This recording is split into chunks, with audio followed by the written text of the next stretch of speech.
బేహద్ పరం మహాశాంతి. బేహద్కే బేహద్ పరం పరం మహాన్ ఆత్మలకు, జాగృతమైన దివ్య ఆత్మలకు, ఆత్మిక పరివారమునకు, ఆత్మిక సోదరి సోదరులకు కొత్త జ్ఞానంతో, కొత్త పవర్ తోటి, కొత్త ఉత్సాహ ఉల్లాసంతో మనము ఈరోజు 707 లైవ్ ఎపిసోడ్లో సూర్దాస్ యొక్క భక్తి రస కవితా రసమైనటువంటి భగవంతుని దగ్గరికి చేరటానికి ఏ విధంగా పురుషార్థం చేశారు, మరలా జ్ఞానానికి సంబంధించిన కోర్సు మనం ఈరోజు చర్చించుకుందాము. భారతదేశంలో, ప్రత్యేకంగా భారత భూమిలో సాధు మహాత్ముల యొక్క జన్మస్థానంగా ఉన్నది.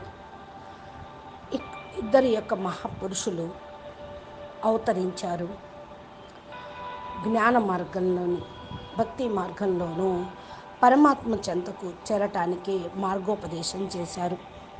వారి గురించిన వివరాలు మనం ఈ యొక్క ఎపిసోడ్లో తెలుసుకుందాము. ఫస్ట్, జ్ఞానానికి సంబంధించినటువంటి కోర్సు. జ్ఞానికి అన్ని అనుభవం అవుతూ ఉంటాయి. ఈ భూమి మీద అనుభవించడానికి యోగ్యమైనది ఏమీ లేదు అని తెలిసి సర్వస్వత్యాగిగా అవుతూ ఉంటారు. జ్ఞానములో ఉన్నప్పుడే అన్ని రహస్యాలు తెలుస్తాయి. అజ్ఞానము ఒక రోగముతో సమానము. దీనికి ఔషధము ఆత్మజ్ఞానమే. మీలోని అహంకారం ఉన్నా, కోపం వస్తున్నా, శత్రువు ప్రతి సెకండు మీతోనే ఉన్నట్టు మీరు సదా భావించండి. నెక్స్ట్ పాయింట్, ప్రపంచంలో అన్నిటికంటే మంచి పుస్తకము మీ జీవితం అనే పుస్తకమే. దీని ద్వారా మిమ్మల్ని మీరు స్వయం తెలుసుకొని అన్నిటి యొక్క సమస్యలను మీరు సమాధానపరుచుకోగలుగుతూ ఉంటారు. నెక్స్ట్ పాయింట్, ఒక చిన్న చిరునవ్వు స్నేహాన్ని మొదలు పెడుతుంది. ఒక మంచి మాట వైరాన్ని అంతం చేస్తుంది. ఒక మంచి చూపు అనుబంధాన్ని రక్షిస్తుంది. ఒక మంచి వ్యక్తిత్వము జీవితాన్నే మారుస్తూ ఉంటుంది. ఇకపోతే, చీకట్లో తమ నీడ కూడా మీకు తోడుగా నిలవదు. వృద్ధాప్యంలో మీ శరీరం కూడా మీకు సహకరించదు. జీవితమంతా మాయలోనే గడిపేస్తే అంతిమంలో మాయ కూడా మీకు తోడుండదు. అందుకని మాయాజీత్తుగా అవ్వటానికి రేపు రేపు అనుకుంటూ ఉంటే మానవుడు రూపుమాసిపోతాడు. రేపు చేయాల్సింది ఈరోజు చెయ్యండి, ఈరోజు చేయాల్సింది ఇప్పుడే చెయ్యండి అని మనకు చెప్తూనే ఉన్నారు. It is during our darkest moment that we must focus to see the light. Whether it's a friendship, relationship, all bonds are built on trust. Without it you have nothing. స్నేహం కానీ, సంబంధము కానీ అన్ని విశ్వాసంపైనే ఆధారపడి ఉంటాయి. విశ్వాసం అనేది గొప్ప శక్తి. ఇదే మీ అంధకారమయమైన జీవితాన్ని, సమయాన్ని కూడా తొలగించేస్తుంది. మీ లోపల పరం లైట్ని చూసేటువంటి ప్రయత్నం చేయటం ప్రారంభిస్తుంది. ఎప్పుడైతే పరం లైట్ని చూడటానికి ప్రయత్నం చేస్తారో ఆ మూమెంట్లోనే పరంజ్యోతి పరమేశ్వరుని కూడా మీరు చూడగలుగుతారు. అజ్ఞానం అనే అంధకారం యొక్క డార్కెస్ట్ మూమెంట్లో మీరు ఆత్మ పరం లైట్, పరం ప్రకాశం పైన ఫోకస్ చేయాలి. నెక్స్ట్ పాయింట్, కుదికి కుదాయి సే కుదా నికల్తా హై అప్నే కో కోదులో. అంటే స్వయం అనేటువంటి గనిని మీరు తవ్వుకుంటూ వెళ్తూ ఉంటే మీ లోపల ఉన్న కుదాను మీరు పొందగలుగుతారు, బయట తీయగలుగుతూ ఉంటారు. దీన్నే అహం బ్రహ్మస్మి శివోహం అని అంటారు. మీ లోపలికి వెళ్ళి చూసినట్లయితే మీకు మిమ్మల్ని మీరు తెలుసుకునే అవకాశం ఉంటుంది. మీ లోపల అవగుణాలు యొక్క తెరను తొలగించి చూడండి. స్వస్వరూపము మీ యొక్క ఒరిజినాలిటీ మీకు కనపడుతుంది. అవగుణాలు తొలగిపోతే మిమ్మల్ని మీరు గుర్తించుకోగలుగుతారు. నెక్స్ట్ పాయింట్, ఆత్మ సాక్షాత్కారం అంత తేలికైన విషయం ఏమీ కాదు. అయితే ప్రయత్నం చేస్తే ఎప్పుడో ఒకప్పుడు ఆత్మ సాక్షాత్కారము అనేది అవుతూ ఉంటుంది. 84 లక్షల యోనుల్లో మీరు ఆత్మ జాగృతిని చేసుకోలేరు. కేవలం ఈ మానవ జన్మలోనే ఆత్మ జాగృతి అనేది జరుగుతూ ఉంటుంది. మేల్కొల్పుటకు ఎంతో సమయం పట్టదు. మీరు ఆత్మను మేల్కొల్పుటకు ఎంతోమంది మహనీయులు ఈ భూమి మీదకి వచ్చారు. మరి ఇప్పుడు లేనిదే మరెప్పుడూ లేదు. టైంను వేస్ట్ ఎక్కడైతే చేస్తూ ఉంటారో అక్కడ అన్ని సర్వస్వాన్ని కోల్పోతారు. మేల్కొనేటప్పుడు మీ శరీరం యొక్క శక్తి, ఆత్మ యొక్క శక్తి కథమవ్వదు. కథమైనాడు మీరేమీ చేయలేరు. జాగృతమయ్యే సమయంలో మీరు ఆధ్యాత్మిక మార్గంలో ముందుకు వెళ్ళగలుగుతూ ఉంటారు. అయితే ఈ జాగృతి మేల్కోవటం అనేది ఒక్కొక్కరికి ఒక్కో సమయం ఉంటుంది. కొందరు బాల్యంలోనే మేల్కొంటారు, ఆధ్యాత్మిక మార్గాన్ని ఎంచుకుంటారు. కొంతమంది పెద్దవాళ్ళు అయిన తర్వాత కూడా ఎంచుకుంటూ ఉంటారు.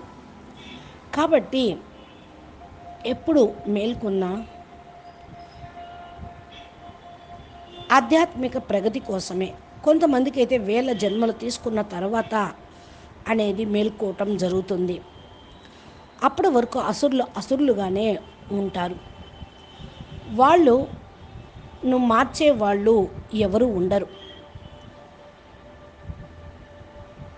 లేకపోతే ఎంతవరకైతే మీరు అసురులుగా ఉంటారో, చెడు సంస్కారాల్లోనే ఉంటారో, మిమ్మల్ని మీరు మార్చుకోనూ లేరు, ఎవరు మిమ్మల్ని మార్చుకోనూ లేరు. ఎందుకు అంటే మనుషుల దగ్గర వేల సంవత్సరాలు ఏమీ లేదు. ఈ మానవ జీవితం చాలా విలువైనది కనుక ఆత్మ సాక్షాత్కారం చాలా విలువైనది. ఆత్మ సాక్షాత్కారం పొందాలి అంటే ఈ జన్మను సార్థకం చేసుకోవటమే. నేనెవరు, ఎక్కడి నుంచి వచ్చాను, ఏమిటి అనే విషయం తెలుసుకున్నప్పుడు మీ జీవితం వృధా కాకుండా అన్నిటినీ పొందగలుగుతూ ఉంటారు. వృధా చేసుకుంటే జీవితంలో ఏమీ పొందలేరు. మీలోని అహంకారంను పోగొట్టుకోవటమే ఆధ్యాత్మికతకు నాంది అవుతుంది. అప్పటి నుండి ఆత్మ ఉన్నతి ప్రారంభమవుతుంది. అనగా మీలో వచ్చే అతి సూక్ష్మ సంకల్పాన్ని మీరు చూసుకోగలుగుతారు. ఆధ్యాత్మిక ప్రగతిని పొందగలుగుతారు. ప్రగతికి ఆధారము మీ కర్మల్లో మీ ఆత్మ కళ్యాణం ఎలా జరుగుతుంది, ఈ కర్మలతోటి ఈ సంకల్పాలు చేస్తే ఆత్మ ఉన్నతి ఎలా అవుతుంది అనేది పరిశీలించుకోగలుగుతారు. ప్రతి కర్మ ఆత్మ ఉన్నతి కోసమే, ముందుకు వెళ్ళటం కోసమే అని గుర్తించండి. అందుకని మీరు చేసేటువంటి కర్మను జాగ్రత్తగా చూసుకోండి, సావధానపరచుకోండి. ఏదో టైం పాస్ కోసం అని చేసుకుంటూ ఉంటే టైం వేస్ట్ చేస్తున్న వాళ్ళు మీ అంతరాత్మను వినలేరు. అంతరాత్మను మేల్కొల్పాలి. అప్పుడు మనోవాక్కర్మలు కూడా మారిపోతాయి, పరివర్తన చేసుకోగలుగుతారు. ఆత్మ అనుభూతి పొందుటకు స్వకళ్యాణం, పరమాత్మ యొక్క స్మృతి చాలా అవసరం. ఆత్మచింతన చేయండి. నేను దివ్య ఆత్మను, జాగృతమైన ఆత్మను, నేను పరం లైట్, పరం ప్రకాశ స్వరూపమైన ఆత్మను, నేను మహానాత్మను, అంటూ పురుషార్థం చేస్తూ ముందుకు వెళ్తూ ఉండండి. మనసును నమ్మద్దు. మనసు ఎప్పుడు మిమ్మల్ని అవుట్ ఆఫ్ కంట్రోల్లోనే పడేయటం కోసమే ప్రయత్నం చేస్తూ ఉంటుంది. ఆత్మ మేలుకుంటే మనసుని కంట్రోల్ చేస్తూ ఉంటుంది. లేకపోతే మనసు వేల జన్మలు తీసుకునేందుకు మిమ్మల్ని పడేస్తూనే ఉంటుంది.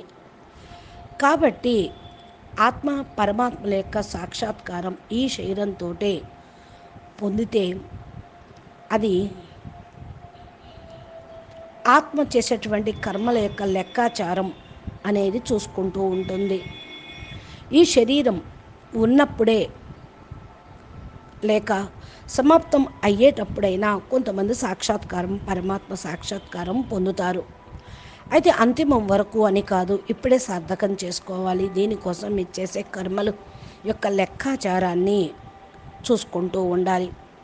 ఈ ఆధారంతో ఆత్మ ఉన్నతి యొక్క గతి నిర్ణయించుకుంటూ ఉంటుంది.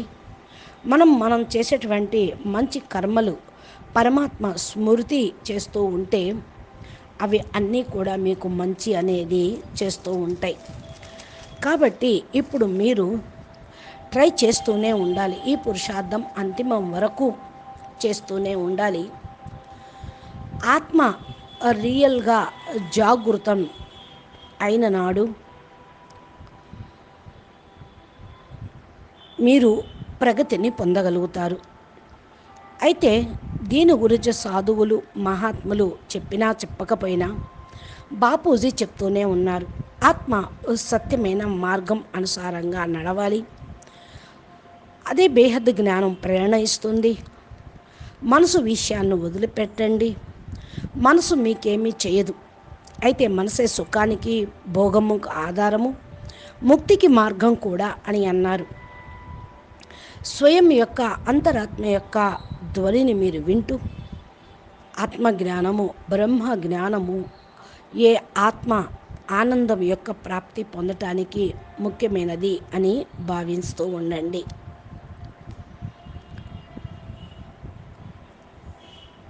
A time has a wonderful way of showing us what real matter.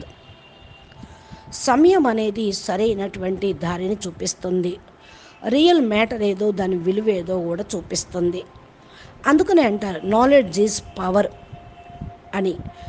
ఎలాగా జ్ఞానము మీకు శక్తిని ఇస్తుందో ఒక చిన్న ఎగ్జాంపుల్ ద్వారా, ఒక వ్యక్తికి దప్పిక వేసింది, నీళ్లు అవసరము. ఎండమావులో చూస్తూ ఉన్నాడు. ఎడారిలో అక్కడ ఒక బోర్డు తగిలించి ఉంది, 9 కిలోమీటర్లలో మీకు నీళ్లు దొరుకుతాయి అని. అయితే ఇంకొక చిన్న బోర్డు మీద హెచ్టిఓ అనేది 5 కిలోమీటర్లో మీకు దొరుకుతుంది అని. చదువుకున్నటువంటి వ్యక్తి హెచ్టిఓనే నీళ్లు అని ఆ వైపుని వెళ్తాడు. జ్ఞానం ద్వారా అతనికి అర్థం చేసుకునే శక్తి వస్తుంది. అందుకనే నాలెడ్జ్ ఈజ్ పవర్ అంటారు. జ్ఞానం లేకపోతే నీళ్ల కోసం 9 కిలోమీటర్లు పరుగులు తీయాల్సి వస్తూనే ఉంటుంది. జ్ఞానం అర్థం చేసుకుంటే మంచి నిర్ణయాలు తీసుకోగలుగుతారు. జీవితంలో సరైన దారిని ఎంచుకోగలుగుతూ ఉంటారు. ఇప్పుడు ఈరోజు మనం టాపిక్లోకి వెళ్తే, భారతదేశంలో ఎంతోమంది మహాత్ములు జన్మ తీసుకొని అవతరించి ఉన్నారు. వారిలో ఒకరు సూరదాస్, ఇంకొకరు శంకరాచార్యుడు గురించి మనము కొన్ని విషయాలు తెలుసుకున్నాము. ఈరోజు సూరదాస్ గురించి తెలుసుకున్నాము. అయితే ఇద్దరు కూడా చాలా గొప్పవాళ్ళే. తమ సమయంలో తమ పద్ధతి అనుసారంగా జీవుల్ని ఉద్ధరించడానికి ఆత్మ కళ్యాణం కోసం మార్గాన్ని చెప్పడం జరిగింది. జగద్గురు శంకరాచార్యుడు జ్ఞాన మార్గం అనుసారంగా నిర్గుణ స్వరూపాన్ని ఉపాసన చేశాడు. సూరదాసు ప్రేమ మార్గాన్ని ఎంచుకున్న కారణం వల్ల సగుణ స్వరూపాన్ని ఉపాసన చేస్తూ ఒక జ్ఞాన మార్గము ద్వారా ప్రభువు వరకు ఎలా చేరుకోవచ్చో, అలాగే ప్రేమ మార్గం ద్వారా కూడా ప్రభువు వరకు చేరుకోవచ్చు అని చెప్పడం జరిగింది. ఒకరు శివోహం అంటే నేనే బ్రహ్మను అని ఉద్ఘోషణ చేస్తే, ఇంకొకరు నా మనసు అనంతము, ఎక్కడైతే సుఖము ఆనందము ప్రాప్తి వస్తుందో ఆ భావంలో ప్రభువుకి శరణాగతిలో నేను స్వీకరిస్తూ ఉన్నాను. నేను బ్రహ్మ తప్ప ఇంకొకటి లేనే లేదు, నేనే బ్రహ్మను అని అనటం కంటే నేను బ్రహ్మవాడిని, బ్రహ్మనై ఉన్నాను అని చెప్పటము ఇంకొకరి విషయము. శంకరుడి యొక్క జీవితంలో చెప్పినటువంటి ఉల్లేఖన మనందరికీ కొన్ని విషయాలు తెలుసు. భజగోవిందం భజగోవిందం మూఢమతి, పునరపి జననం పునరపి మరణం పునరపి జనని జఠరే శయానాం ఏ సంసార్ బహు దుస్తరే కృపాయ ప్యారే పాహి మురారే భజగోవిందం భజగోవిందం భజగోవిందం మూఢమతి అని చెప్పారు. ఇంకా సూర్యదాసు జీవుణ్ణి మేల్కొల్పటం కోసం ధ్వనిని చేశారు. భజు మన్ చరణ్ సంకట్ హరన్ సనక్ సంకర్ ధ్యాన్ లావత్ సహజ్ అసరన్ సరన్ సూర్ ప్రభు చరణారవింద్తో నసో జన్మ జన్మ అరు మరణ్. ఇలాగ ఈ మహాపురుషుల యొక్క అవతరణ జీవుల యొక్క కళ్యాణం కోసమే ఈ భూమి మీద జరిగింది అని, సనాతన ధర్మంలో సంపూర్ణ భారతదేశంలో ఇలాంటి జగద్గురువులు అనేది చాలా ప్రతిష్టమైనటువంటి కర్తవ్యాన్ని చేశారు. వీరు అద్వితీయమైన వాళ్ళు. ఒకరు కృష్ణ భక్తితోటి జన్ జాగరణ అభియాన్ సూరదాసు నడిపించాడు.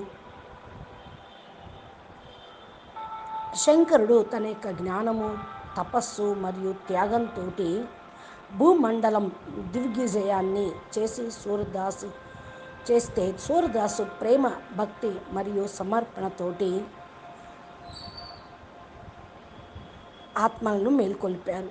ఇద్దరు బ్రహ్మస్వరూపం, భగవత్ స్వరూపం మహాపురుషుల యొక్క చరణాలకు కోటి కోటి ధన్యవాదాలు చెప్తూ ఈరోజు శంకరుడు యొక్క శుభకామనలతోటి మనము ఆది సనాతన ధర్మం యొక్క గౌరవము, ప్రతిష్ట దిశలో విస్తృతంగా విస్తరింపజేసిన శంకరాచార్యులకు ధన్యవాదాలు చెప్దాము. ఇంకా ఈరోజు మనం సూర్యదాస్ గురించి తెలుసుకోవాలి అనుకున్నాము.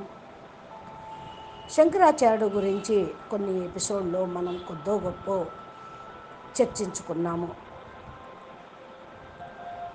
సూర్యదాసు పుట్టుకతోటే గుడ్డివాడు. ఈయన కృష్ణ భక్తి శాఖలో వాత్సల్య రసం యొక్క మహాకవిగా పేరు ప్రఖ్యాతి గావించాడు. జన్మాంధ్, ఆయన జన్మం అంధుడు.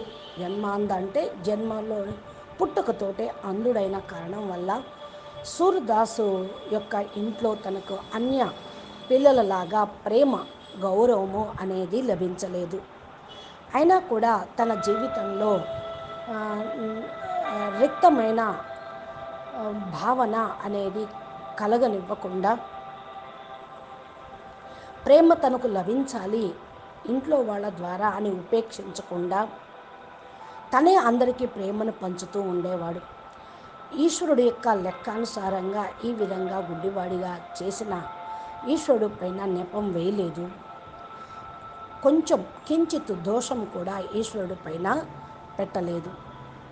ప్రేమ భావన యొక్క మరణ చింతన చేస్తూ సూర్యదాసు చిన్న వయసులోనే తన అస్తిత్వాన్ని వెతుక్కోవటానికి ఇంట్లో నుంచి బయటపడ్డాడు. అనగా భగవంతుడు ఏ కార్యం కోసం నన్ను ఈ భూమి మీదకు పంపించాడో, ప్రభు యొక్క కార్యం నేను చెయ్యాలి అంటూ చిన్న వయసులో సూర్యదాసు మనసులో అపారమైన ప్రేమ, వాత్సల్యం పెరిగి పొర్లిన కారణం వల్ల వారి యొక్క కావ్య భావాలలో సురు ప్రారంభమైంది. ప్రేమ భావనలతోటి రాయటం అనేది ప్రారంభమైంది. శ్రీకృష్ణుడి యొక్క వాత్సల్యాన్ని పదాల రూపంలో సుందరంగా వర్ణన చేస్తూ ఉన్నటువంటి సూరదాసు యొక్క జ్ఞానమును కళ్ళున్న వాళ్ళు కూడా చూసి ఇంత గొప్పగా వర్ణన చేయలేరు అని అర్థమవుతుంది. సూరదాసు ద్వారా మనకు ఏదైతే పదాల యొక్క రచన జరిగిందో దాని గురించిన అనుయాయులు లిపిబంధ చేస్తూ సూరదాసు యొక్క రచనను ప్రపంచం మొత్తంలో వ్యాపింపచేశారు. సూరదాసు యొక్క సాహిత్యము ఒక కాలజయీ సూర్యుడిగా చెప్పబడుతూ ఉంటుంది. అందుకని మనమందరం తెలుసుకోవాల్సింది పుట్టుకతోటి మీరెవరు, ఎలా ఉన్నారు అని కాదు, ఒక వ్యక్తిత్వ రూపంలో మీరు ప్రపంచానికి ఏమి ఇవ్వగలరు, సమాజాన్ని ఏ విధంగా ఉద్ధరింపగలరు, మీ యొక్క కర్మల ద్వారా ఏమి సంపాదన చేసుకోగలరు అని మనము తెలుసుకోవాలి. సూరదాస్ హిందీ సాహిత్యంలో భక్తి కాలంలో ప్రసిద్ధి చెందినటువంటి మహాన్ కవిగా, సూరదాసు శ్రీకృష్ణ పరమాత్మని యొక్క అనన్యమైన ఉపాసకుడిగా, వ్రజ భాషలో శ్రేష్ఠ కవిగా కీర్తి పొందాడు. ఆయన యొక్క రచన మనసుని తాకే విధంగా ఉంటుంది. హిందీ సాహిత్యంలో సూర్యుడుగా ఈయన వెలుగొందాడు. సూరదాస్ యొక్క వాత్సల్యము, శృంగార, శాంత రసాల ముఖ్య రూపాన్ని ధరించి చక్కటి కావ్యాలను ప్రపంచానికి అందించాడు. ఇది కృష్ణుడి యొక్క ప్రేమ మాధుర్యంతో మూర్తిభవించినవి. అందుకనే శ్రీకృష్ణుడు యొక్క ప్రేమపూరితమైనటువంటి పదాలను సూరదాస్ తన అందమైన భావాలతోటి కీర్తించటం ప్రారంభించాడు. కృష్ణ పరమాత్మ కూడా వాటిని వినటానికి వచ్చేవాడని, అక్కడ ప్రజలు కూడా వాసుదేవుడి యొక్క ప్రజెంటెన్సీ అంటే హాజరై ఉండటం అనేది అనుభూతి పొందారు. అందరికీ ఫీలింగ్ వచ్చేది. సూరదాస్ యొక్క వాత్సల్య భావం మొదలుకొని శ్రీకృష్ణుని లీలల వరకు అనేక సుందరమైనటువంటి పదాలను రాయటం, సూరదాస్ అనేక గ్రంథాలను రచన చేయటం జరిగింది. సంత్ సూరదాస్ ఒక మహాకవిగా, సంగీతకారకుడుగా, కృష్ణ పరమాత్మునికి సమర్పితమైన భక్తుడిగా గీతాలను ఆలపిస్తూ ఉండేవాడు. సూరదాసు సంపూర్ణ జీవితంను కృష్ణ భక్తిలోనే గడిపేశాడు. ఆయన కృష్ణ లీలల యొక్క వర్ణన పదాలు తోటి కీర్తన చేస్తూ ఉన్నప్పుడు దీని యొక్క బాధ్యతను కూడా తన గురువు వల్లభాచార్యుడు ఇచ్చినట్లుగా చెప్తూ ఉంటారు. సూరదాసు ఒక దోహేలో గురు బిను ఏసీ కౌన్ కరే, మాలా తిలక్ మనోహర్ బానా, లే సిర్ ఛత్రధైర్, భవసాగర్ తే బడుతు రాఖో దీపక్ హాత్ గరే. అంటే మన యొక్క నిర్ధనమైనటువంటి జీవితంలో గురువు లేకపోతే మనకు మార్గదర్శన అనేది లభించదు. గురువు పరమాత్మ చెంతకు చేర్చేందుకు మార్గదర్శకుడిగా అవుతాడు, మార్గం చూపిస్తాడు అని ఈయన చెప్పటం. శ్రీకృష్ణ పరమాత్మని యొక్క పరమ భక్తుడిగా, కవిగా, మహాన్ సంత్ కారకుడిగా, శిరోమణిగా సూరదాస్ మరి విఖ్యాతిగాంచారు.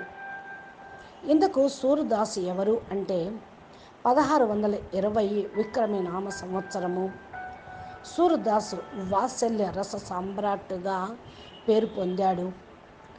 ఆయన శృంగారము మరియు శాంత రసాలను వర్ణన చేస్తూ గోస్వామి హరిరాయ్ భావ ప్రకాశం అనుసారంగా సూరదాసు జన్మ ఢిల్లీ దగ్గర సిహి అనే పేరు గల గ్రామంలో అత్యంత పేద బ్రాహ్మణ కుటుంబంలో, సారస్వత బ్రాహ్మణ కుటుంబంలో జరిగింది.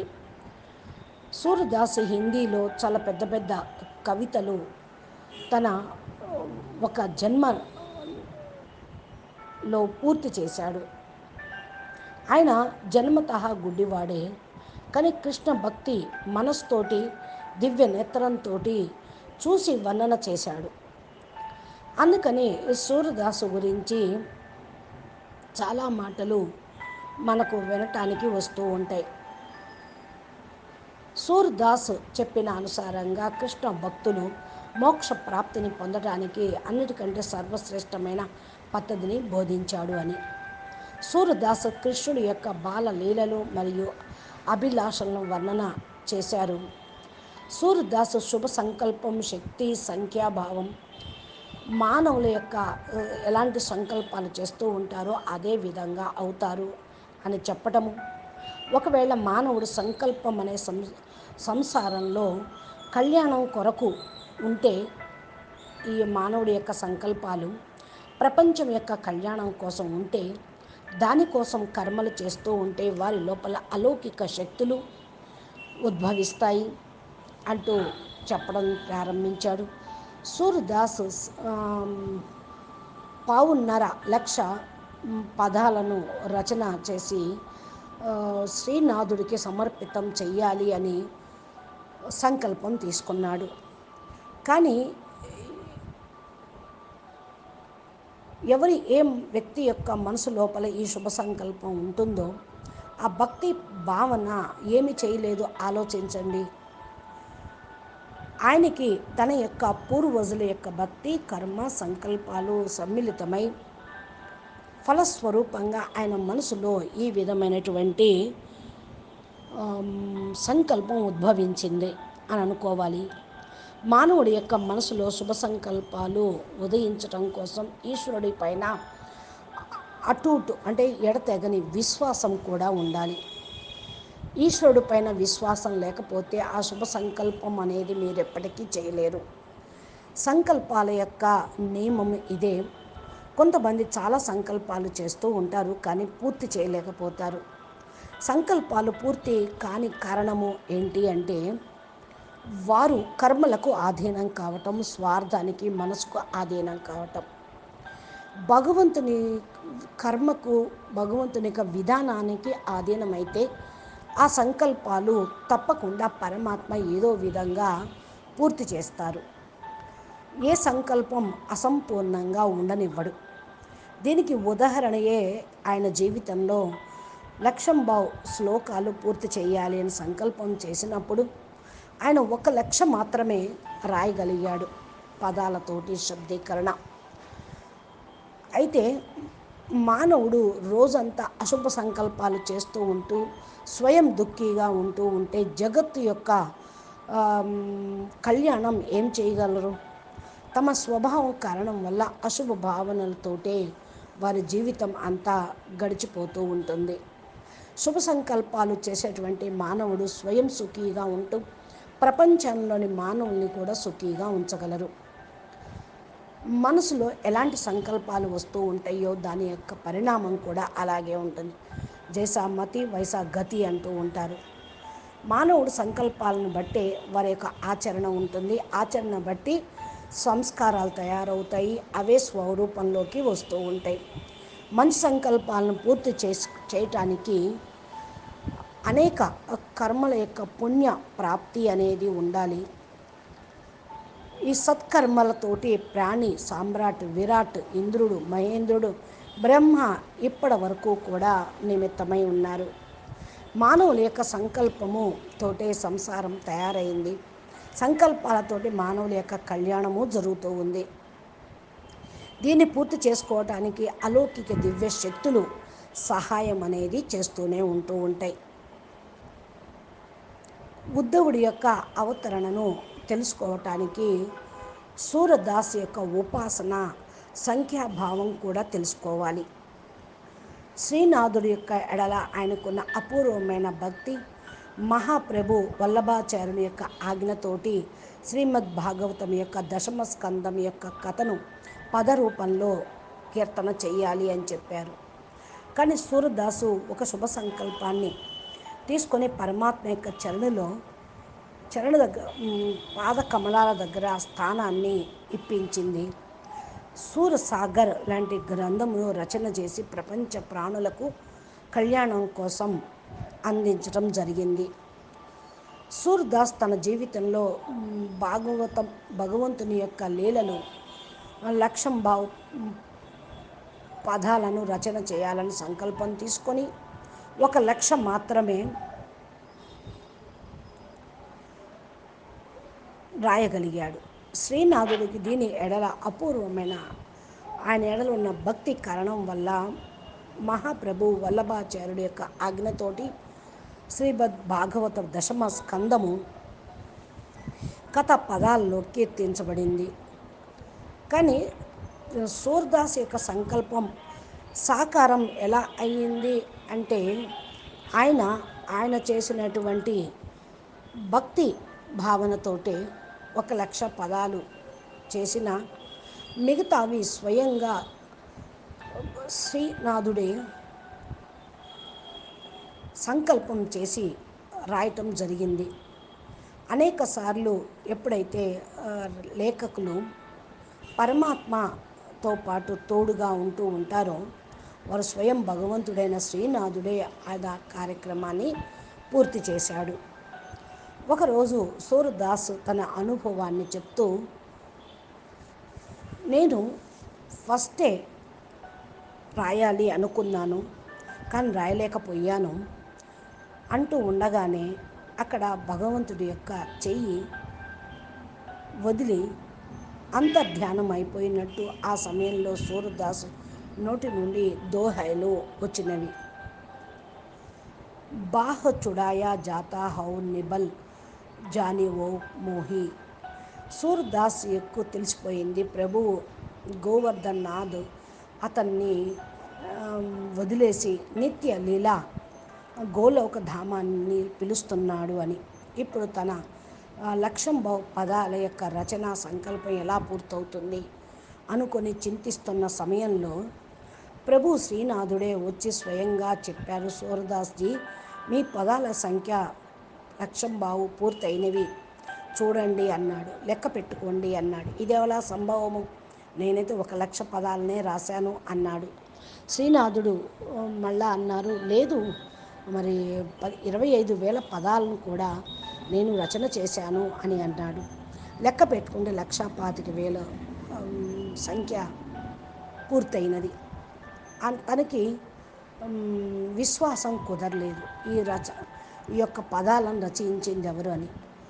సూర్యశ్యామ్గా పేరు లభించాయి ఈ యొక్క పదాలకు.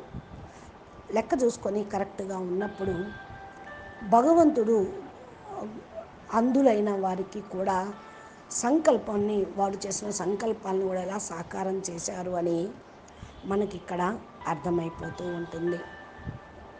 ఇంకపోతే సూర్దాస్ యొక్క ముఖ్య లేఖ విశేషము కృష్ణలీలలే. ఇక సూర్దాసు ఎవరి యొక్క అవతారము, ఎందుకు ఈ విధంగా జన్మ తీసుకున్నాడు, ఆయన పూర్వజన్మ యొక్క గాథ అనేది మనం నెక్స్ట్ ఎపిసోడ్లో తెలుసుకుందాము. అచ్చా, పరం శాంతి, నమస్తే, ధన్యవాదాలు. బేహద్కే బేహద్ పరం మహాశాంతి హై, మహాశాంతి హై, మహాశాంతి హై. బాపూజీ దశరథభాయ్ పటేల్ తెలుగు ఛానల్లో మీరు